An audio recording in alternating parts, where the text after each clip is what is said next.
प्रस्तावना।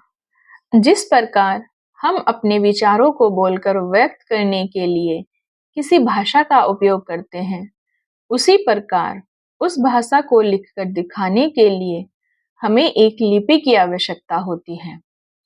भारत एक ऐसा देश है जहां अनेक भाषाएं और लिपियां मौजूद हैं, लेकिन इन सब में देवनागरी लिपि का स्थान सबसे ऊंचा और गौरवशाली है।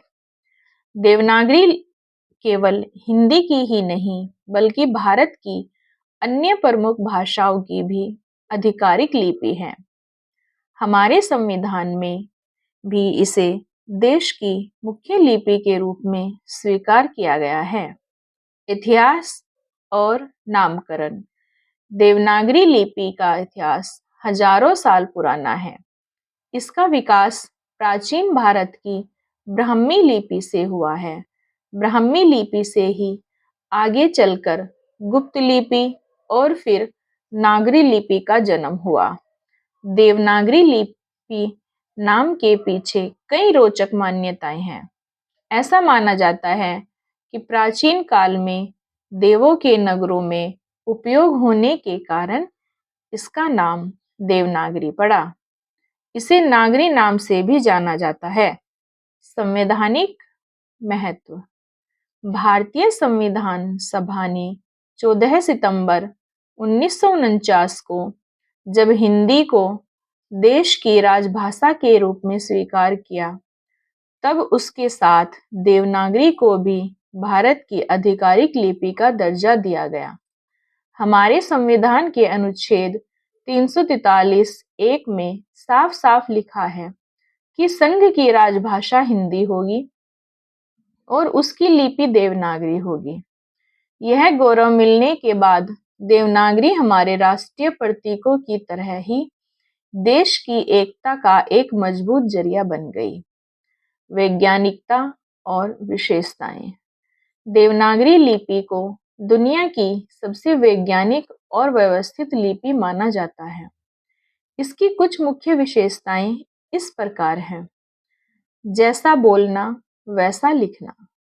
देवनागरी की सबसे बड़ी खूबी यह है कि इसमें अक्षरों को जैसा बोला या उच्चारण किया जाता है, ठीक वैसा ही लिखा भी जाता है। इसमें अंग्रेजी की तरह कोई भी अक्षर साइलेंट नहीं होता। सुव्यवस्थित वर्णमाला। इसकी वर्णमाला बहुत वैज्ञानिक है। इसमें स्वर ए, आ, ई और व्यंजन क, ख, ग को बहुत ही सोच समझकर अलग अलग समूहों में बांटा गया है। स्पष्टता। इसमें हर ध्वनि के लिए एक निश्चित और अलग अक्षर होता है, जिससे लिखते और पढ़ते समय किसी भी प्रकार का भ्रम नहीं होता। शिरोरेखा का महत्व।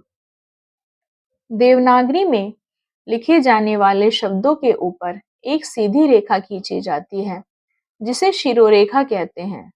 यह अक्षरों को आपस में बांधकर सुंदर रूप देती है। अनेक भाषाओं का आधार। बहुत से लोग सोचते हैं कि देवनागरी सिर्फ हिंदी की लिपि है, लेकिन ऐसा नहीं है। यह दुनिया की इकलौती ऐसी लिपि है जो कई बड़ी भाषाओं को लिखने का काम करती है। देवनागरी लिपि में मुख्य रूप से संस्कृत, हिंदी, मराठी, नेपाली, कोंकणी और भोजपुरी जैसी महत्वपूर्ण भाषाएं लिखी जाती हैं। इसलिए यह भारत के अलग अलग राज्य के लोगों को एक दूसरे के करीब लाने का काम करती है। निष्कर्ष। देवनागरी लिपि भारत की प्राचीन ज्ञान परंपरा और आधुनिक प्रगति की गवाह है। आज कंप्यूटर, इंटरनेट और स्मार्टफोन के दौर में भी देवनागरी का उपयोग बहुत आसानी से और तेजी से बढ़ रहा है। एक विद्यार्थी के रूप में हमें अपनी इस राष्ट्रीय लिपि पर गर्व होना चाहिए। हमें देवनागरी में साफ, सुंदर और सही सही लिखने का अभ्यास करना चाहिए, ताकि हम अपनी इस अनमोल राष्ट्रीय धरोहर को हमेशा जीवित और समृद्ध बनाए रख सकें। अक्षरों की बनावट है सुंदर, देवनागरी लिपि है सबसे प्रखर। धन्यवाद।